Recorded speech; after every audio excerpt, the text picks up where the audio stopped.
Kick off summer with Memorial Day savings at Lowe's. Right now, get 5 Scott's Naturescapes 1.5 cubic foot mulch bags for just $10. Plus, get up to 40% off select major appliances and save an extra $50 on every $500 you spend on select major appliances $396 or more. Lowe's, we help, you save. Valid through 5/28. Mulch offer excludes Alaska and Hawaii. Selection varies by location. While supplies last. See Lowe's.com for more details. This is a Bramble Jam podcast.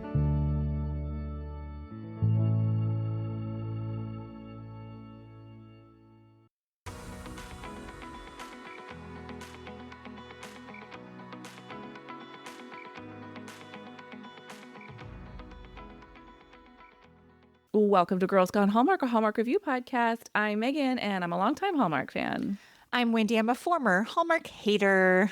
Today, we're continuing our First Impression series where we review the pilot episode of the series streaming on Hallmark Plus. We're watching it, so you don't have to, but maybe you should. Let's find out. Before we hop into our discussion of Carter, a reminder that we would love for you to follow us on Instagram where we are Girls Gone Hallmark. Hey, jump into our Facebook group. It's called Girls Gone Hallmark. It's kind of a no-brainer, easy to find. The people there are super cool and super low-key, non-toxic, and they just want to talk about Hallmark. So if that's a place for you, you are welcome. Please. And y'all have really just been making my day with the reviews you're dropping over on Apple Podcasts. They are flowing in. I would like to read a new one from Dawn, whose review title is "A Great Way to Start My Day." Dawn says, "My favorite morning on my commute are the ones where a new episode of Girls Gone Hallmark drops. I literally laugh out loud as they talk with each other through their latest reviews. It feels like I'm sitting at the table with a cup discussing the latest movies and shows. I'm in the best mood by the time I arrive at work. I'm so glad I discovered this podcast." Dawn, thank you. That's killer. So good, right? Yeah, really good. Really, really good. I'm like, well, lucky for Dawn. I mean, she gets a episode nearly every single day of the week. So Yes. And, if you're burning out on Hallmark, we got new stuff coming for you. So keep your ears peeled for that. yes. Let's talk about Carter. You know what is funny? People are probably going, WTF is Carter, right? This Maybe. is nothing that's ever been like promoted on Hallmark Channel. I mean, maybe it's been promoted, maybe that it's on Hallmark Plus, but other than that, this never aired on Hallmark Channel, right? I don't think so. However, if you do have the Hallmark Plus platform, I feel like I come across it all the time. Like it's always popping up for me. They're like, hey, this is a show for you. Yeah. So before we get into Carter, just real quick, Hallmark Plus just dropped a new 5 seasons of a show called Private Eyes with Jason Priestley. Yes. Is that maybe our next First Impression? Well, I don't know when we're going to do more First Impression episodes. Obviously we've done them all this month, but I'm like, I want it to be on the docket because you know how I love a Jason Priestley. I know that was shared in our Facebook group. And as soon as I saw that Jason Priestley was in it, I was like, oh, we're going to have to add it to the list. A little behind the scenes here for the listeners. I'm sure they know we added this First Impression series because the May Hallmark season was so light. And so we don't know what's coming month to month. Like, we don't know how much content they're giving us and when we're going to have to do filler. So First Impressions could be like hey, there's a week where there's nothing, let's do a First Impressions episode. Or it could be like another, hey, here's a month where we got nothing for you and we got to fill it. So it remains to be seen. But First Impressions will continue. We just don't have a current air date plan because we don't get Hallmark schedule far enough in advance to do that. Yeah. And if you guys like the First Impression episodes and you want us to review a pilot of something that you love that you want us to watch, please email us. girlsconehallmark@gmail.com. Like, we would love to hear what you guys want. I mean, how excited do you think they are for Sue Thomas FBI next week? Probably as much as I am. Well, let's talk about Carter. Can I tell you a few things about this series? Yes. Carter is a crime comedy drama, and it's a Canadian show, and it originally aired on CTV starting on May 18th, 2018. The airing rights were acquired by WGN America. Remember WGN? Yeah, I do. Wasn't that like a Chicago station? Yeah. And it began airing the series in the United States shortly after its Canadian debut. So both seasons were available in the United States as well as in Canada. WGN was actually the network responsible for renewing Carter for season 2. It ran for a total of 20 episodes, and both of those seasons, all 20 episodes, are currently streaming on Hallmark Plus. So here's a synopsis. This is in the pilot episode of Carter. It says, Harley Carter returns to his Ontario hometown after a public scandal, only to find that his housekeeper has been accused of murder. Utilizing his experience from playing a detective on television, Harley teams up with his childhood friends to solve the case and clear his housekeeper's name. For some news and notes about Carter, Gary Campbell created the series Carter. In addition to Carter, a word I keep saying over and over again, Gary has written on the Jamie Kennedy Experiment, Mad TV, and North of North, which is a currently airing series on Netflix. Jerry O'Connell plays our lead, Harley Carter. Jerry got his start in the movie Stand By Me, and his career has included 137 acting projects. He's been in iconic movies like Jerry Maguire, Cush here. Do you know what I'm talking about? I think that's what he says when he answers the phone. He's like the football player, right? Yeah, right? Yeah. I love that movie. He was also in Can't Hardly Wait, as well as TV series like Sliders, Crossing Jordan, and Star Trek Lower Decks. FYI, Jerry O'Connell is also a big Bravo fan. Huge. Hey, that's fun. Yeah. Sydney Tamia Poitier, daughter of Sidney Poitier, plays Detective Sam Shaw. Her resume of 38 acting projects includes other crime dramas like Hawaii Five-0 and Chicago PD. Christian Brune plays Dave Lee. He has a long list of acting credits and has been in some Hallmark projects like Crashing Through the Snow and Good Witch. Brenda Camino plays Dot Yasuda. Brenda also appeared in The Glass Castle, the movie, and the series You're Never Alone. Dennis Akiyama plays Koji Yasuda. Dennis sadly passed away in 2018 and only appears in 6 episodes of this series. Let's take a quick break, and we're going to come right back with our first impression of Carter.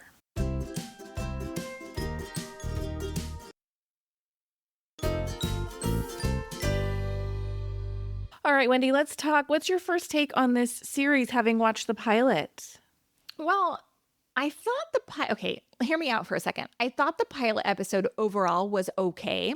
There were funny moments, funny dialogue. I'm going to talk about that in just a little bit too.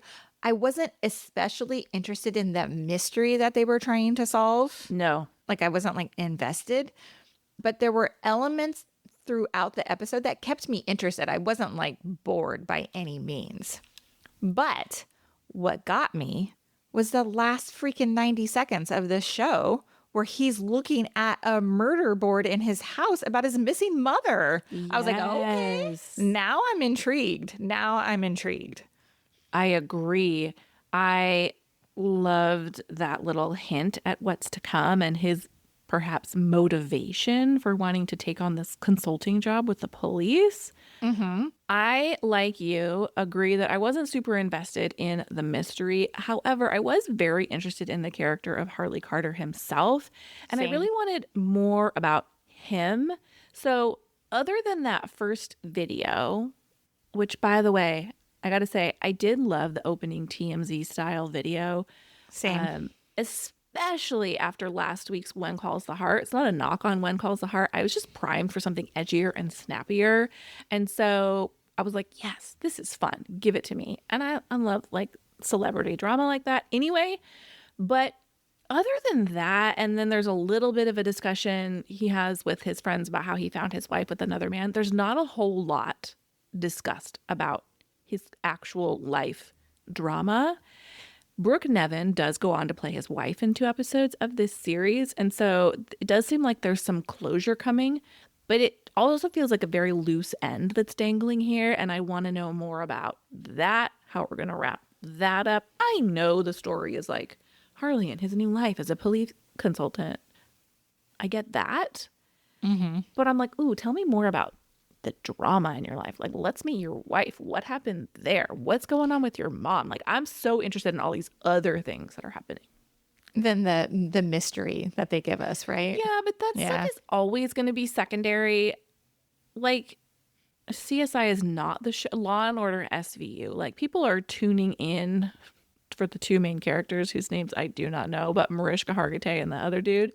Yeah. Like, you care about them and how they're managing the solving of the crime. You're not like as invested in like the week to week criminess of it all. I don't think. I think we talk about this with Signed, Sealed, Delivered too, and I know it's a completely different show, but the mysteries are always secondary, and I'm fully invested in the 4 main characters. Yeah, of course. Of course. So that's why the show's called Carter, not Murder of the Week. Yeah, exactly. So speaking of Carter, I freaking love Jerry O'Connell. Me too. He, first of all, if I may, he's just one of those dudes that continues to look better as he gets older, which is so unfair. Isn't that annoying? Freaking 50s. Yeah, like, but I really liked his character of Harley as well. And like you said, I'm interested in what his backstory is, like as a teenager, but then also as like an actor leaving Hollywood. It's working for me. Yeah. I also thought it was very funny how Harley brings his acting experience to this crime that he's trying to solve with his friend, Detective Sam Shaw. But at the end, considering the end piece of it, I was like, because I don't know if you looked closely at like the news articles that they were showing on the wall, but there was a picture of like him and his teenage friends, Sam Shaw and Dave Lee, and it was like teenage crime solver or something like that, which was him. And I was like, okay, well, what came first? Like, yeah. Did the acting come first or did the crime solving come first? Like, do you know what I'm talking about? Yeah. Or was he like into crime solving and then his mother goes missing and now he gets to apply those skills? Or was his mother going missing the catalyst that made him interested in all of that? Exactly. It's enough there though for me to go, okay, all right, let me see what you have next. So, another thing I really liked about it was the clever, quick dialogue. I mean, you and I raised on Gilmore Girls, so this is a speed we like, right?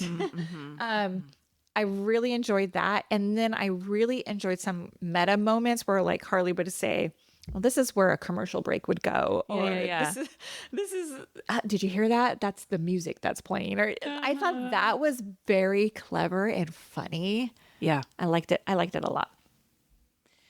Yeah, I agree. I really liked our team of detectives, Harley and his childhood buddies, Sam and Dave. However, let me say the whole thing.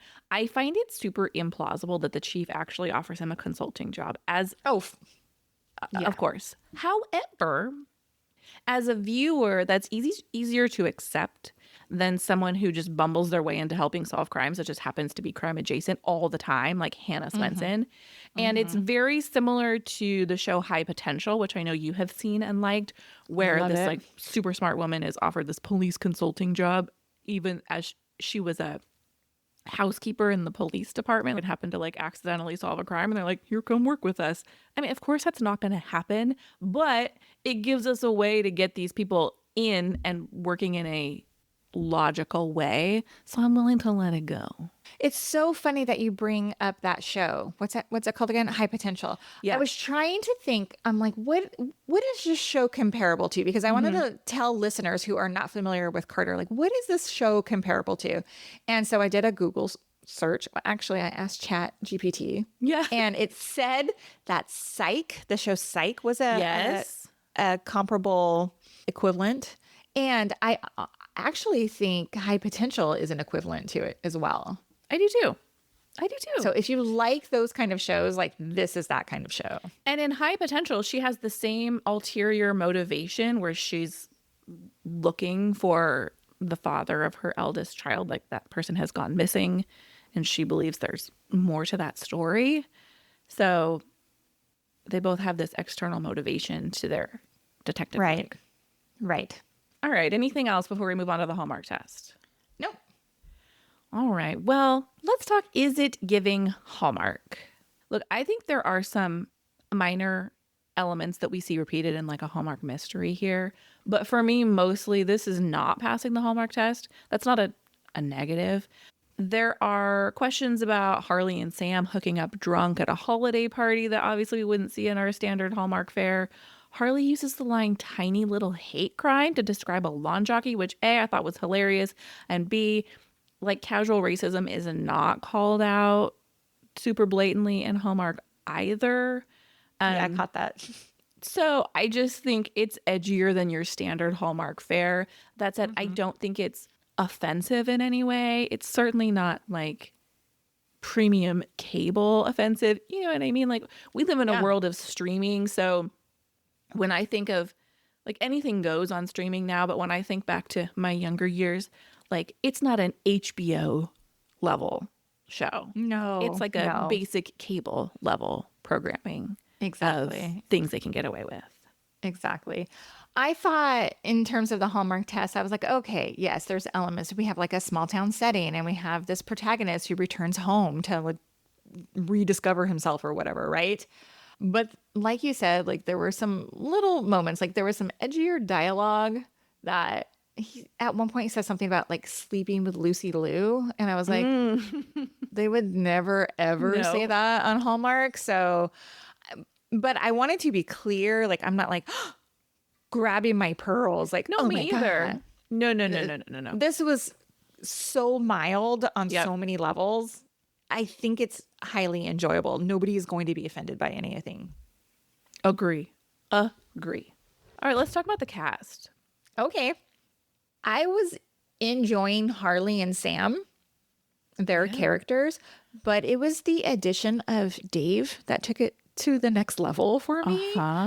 When Harley figures out that he needs like I can't remember what he called it, what the agent called it. The agent was likening it to his character having like a right-hand man to help him or whatever, right? Sidekick. A sidekick. And then he's like, oh, I know who to call, which is funny because obviously like he has deep relationships with these people. It's not like a random like dude you went to school with. Anyway, I thought it was great. The whole scene where he goes to Dave and Dave's setting up his like coffee cart or whatever. Yeah.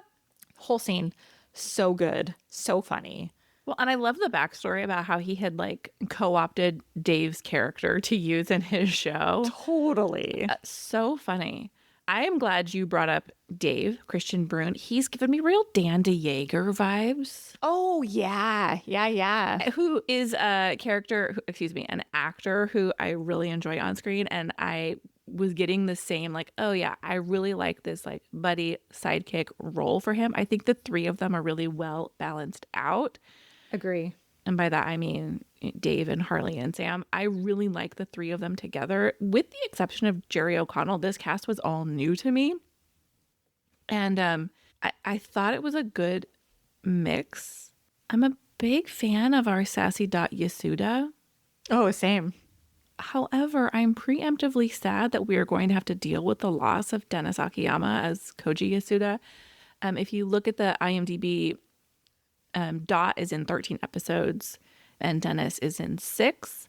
So, I mean, I could understand why they wouldn't necessarily need to be in every episode, but obviously we are going to deal with Dennis's loss. And I'm a little like preemptively nervous about that, like knowing that it's coming. It's like, Like, how do they handle that? Yeah. Well, yeah, like if you're a West Wing watcher, especially, I did not watch West Wing in real time. And Leo dies during the filming of that show, and they got to deal with it. And knowing that it's coming is a hard watch. So, not quite the same level of drama here, but it's sad to know. That's sad. Sad. Any more casting thoughts? We didn't talk about him, but the actor who plays Harley's agent who comes to town basically I thought he was very funny. And the scene where he was trying to do like a 180 turn or what? If I say they won't, will you say they will? That scene? I laughed. I just thought it was so funny. I thought it was funny too. Although I was like, Harley, everyone's replaceable, man. Like, they will absolutely drop your ass for disappearing like this. Yeah, it was funny because at the beginning where he's like, I'm not in Hollywood, I'm in Canada. And I was like, why would they have him run off to Canada? But now, of course, it makes sense because that's where his hometown. So, yes. No shade to Canada. I just was like, that's interesting. Why wouldn't he run to Bali? Show. Yeah. Why wouldn't he run to Bali? All right. Keep it or skip it, Wendy. I would keep it. It's 20 episodes. Yeah. Isn't that so funny? That's such a key factor. Especially for like something like When Calls the Heart last week. I'm like, I'm not gonna watch 150 episodes or whatever it is. I'm not doing it. But I could do 20, and I don't have to be like that invested in the mystery part of it. I just want to see what happens with Carter. So agree. It's a keep. Yeah, my feeling was I don't feel compelled to immediately binge this series. I think if we're like ranking these in terms of the 4 first impressions we've done, the show that made me want to keep watching more immediately of all of these was Chesapeake Shores. Absolutely. However, I am curious about a lot of things, including Harley. They talk about, did they or did they not hook up at this holiday party? And she's like, no, we didn't. But I thought, is she lying? Is she lying? I wondered about that. It's also the kind of show that I think is so easy to throw on when you need like a low stakes entertainment distraction. It's easy to watch a couple episodes here and there, and it's not, you know me, it's not stressful. It's not going to make you cry. So it's a mild keep it for me. Awesome. Hey, thanks for listening to this episode of Girls Gone Hallmark, a Bramble Jam podcast. That's it for our first impressions. Now go form your own. We'll be back with more Hallmark reviews next time. Goodbye. Bye.